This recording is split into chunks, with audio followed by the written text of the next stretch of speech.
नमस्कार दोस्तों। Daily news India 1.0 में आपका स्वागत है। राज ठाकरे, जी हाँ, फिर से चर्चा में हैं, बड़ी चर्चा में।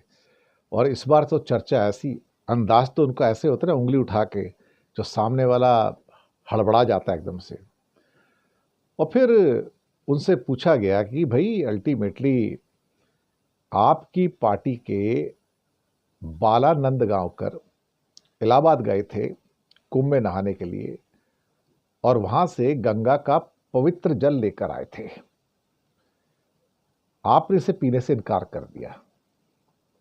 प्रोग्राम था पिंपरी चिंचवाड़ में इनकी पार्टी के 19वें स्थापना दिवस का, और सबको चौंका दिया।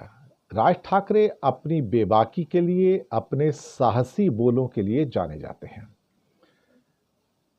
और उन्होंने सवाल उठा दिए कि गंगा नदी तो स्वच्छ ही नहीं है, पानी में तो कोई गुणवत्ता ही नहीं है। उनका कहना है कि वो ऐसी नदी में कभी भी डुबकी नहीं लगाएंगे जो गंदी है। कहता है लोगों को अपने अंधविश्वास से बाहर आने की जरूरत है, अपने दिमाग के इस्तेमाल करने की जरूरत है। ये शब्द है उनके कि लोग अंधविश्वास से बाहर आएं और अपने दिमाग का सही इस्तेमाल करें कि वहां गंगा के गंदे जल के अंदर आप स्नान कर रहे हो और उसे पी रहे हो। वो कहते हैं कि जब वो जल लेकर आए तो उन्होंने पीने से इनकार कर दिया। इसका जिक्र उन्होंने मुंबई में एक बैठक का भी किया। तो उनसे पूछा कि भाई आपने महाकुंभ में जाकर डुबकी नहीं लगाई। तो कहते हैं मैंने तो कोई पाप किया नहीं है, जिन्होंने पाप किया वो गए होंगे। कहता पाप करते क्यों हो कि गंगा नहाने की जरूरत पड़ जाए? पाप करते क्यों हो जो गंगा नहाने की जरूरत पड़ जाए? राज ठाकरे कहते हैं बहुत बढ़िया। कहता मैंने तो कोई पाप ही नहीं किया, मैं क्यों जाऊं, और मैं उस गंदे पानी में क्यों नहाऊं? ये बात तो सही है। कहता है गंगा जल का पानी कौन पिएगा, क्यों पीना चाहिए? कहते बाल नंद काम कर मेरे से थोड़ा गंगा जल ले आए थे और कहा इसे पी लो। मैंने कहा जाओ, मैं नहाने वाला नहीं हूं, तो गंगा जल क्यों पीना चाहिए मुझे? अभी अभी कोविड गया है, 2 साल तक तो मास्क लगा के घूम रहे थे हम, अब वहां जाके स्नान कर रहे हो। कौन जाके उस गंगा में कूदेगा जो इतनी गंदी है? श्रद्धा का कुछ अर्थ भी तो होना चाहिए।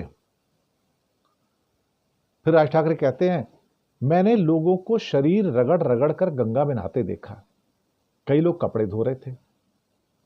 बोलता हमारे देश की हर नदी प्रदूषित है, विदेशों में सारी नदियां साफ रहती हैं। फिर तो आस्था का मतलब क्या है? हमारी एक भी नदी साफ नहीं है, हम उसे मां कहते हैं, मां। कहते हैं विदेशों में नदी को मां नहीं कहा जाता, लेकिन वो साफ रहती हैं, क्लीन है। हम मां कहते हैं लेकिन हम प्रदूषित हैं, नदियां प्रदूषित है, कोई नहा रहा है, कोई कपड़े धो रहा है।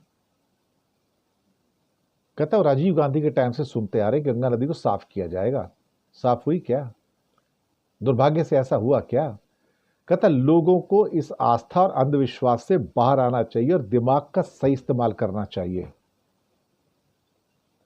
ये बात तो सही है सर, ये बात तो सही है। गंगा नहाने तो मैं भी नहीं गया था। अल्टीमेटली सबको पता था कि उसमें मलमूत्र की मात्रा ज़्यादा है, और जो भी रिपोर्ट पेश की जा रही थी उत्तर प्रदेश के पोल्यूशन बोर्ड की, वो गलत रिपोर्ट थी सारी की सारी। और जो केंद्र सरकार के पोल्यूशन बोर्ड की रिपोर्ट थी सारी की सारी, वो बिल्कुल सही थी कि उसके अंदर मलमूत्र की संख्या इतनी ज़्यादा है कि ऐसा लगता है कि आप गंगा में नहीं मलमूत्र में नहा रहे हो। पर ठीक, अब लोग जा रहे हैं तो जा रहे हैं। अब बीजेपी के नेता भड़क गए राज ठाकरे के ऊपर।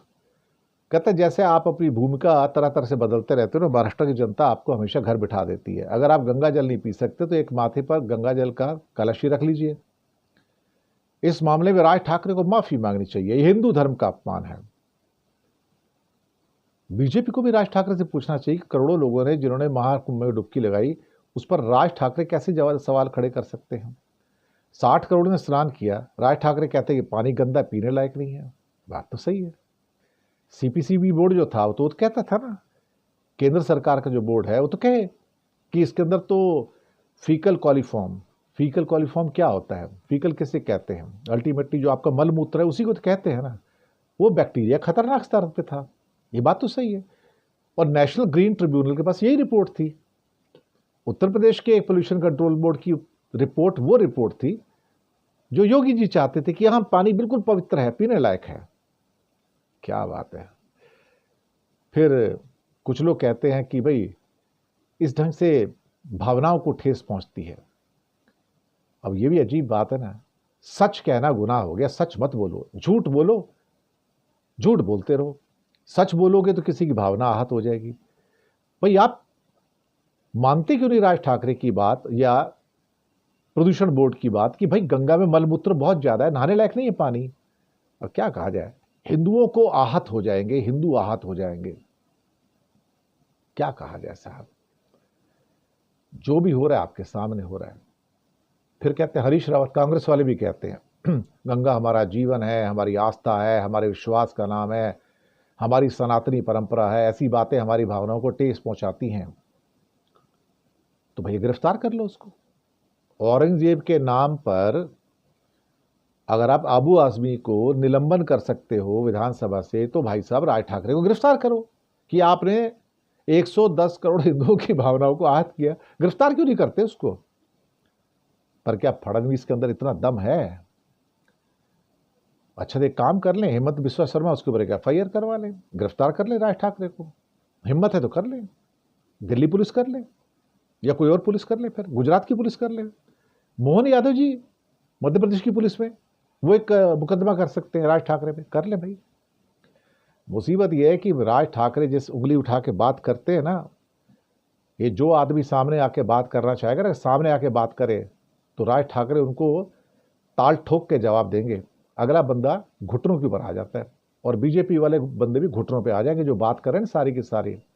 मैं आपको यकीन से कहता हूं क्योंकि मैंने राज ठाकरे को प्रत्यक्ष बात करते देखा है। मुझे मालूम है कि जो बात करते और सामने वाला हड़बड़ाता है, कैसे हड़बड़ाता है। तो कोई उसको अंडर एस्टिमेट ना करे। बाकी अगर बीजेपी के बहुत सारे नेताओं की भावनाएं आहत हुई हैं तो भैया जी योगी जी से कह लो कि जरा एक FIR करवा लो राज ठाकरे को और जाके उसको गिरफ्तार कर लो। है हिम्मत तो करके दिखा दो। टाइम टाइम की बात है साहब, राज ठाकरे के पास भले ही कोई पोस्ट ना हो, लेकिन राज ठाकरे के पास पावर तो है, शक्ति तो है। कोई खड़ा तो हो जाए सामने। ऐसे ही होता है, राजनीति ऐसी चलती है। सच बोलने के लिए भी हिम्मत चाहिए, कम से कम राज ठाकरे में वो हिम्मत है। उस मामले में मैं उसकी तारीफ करूंगा। शुक्रिया आपका।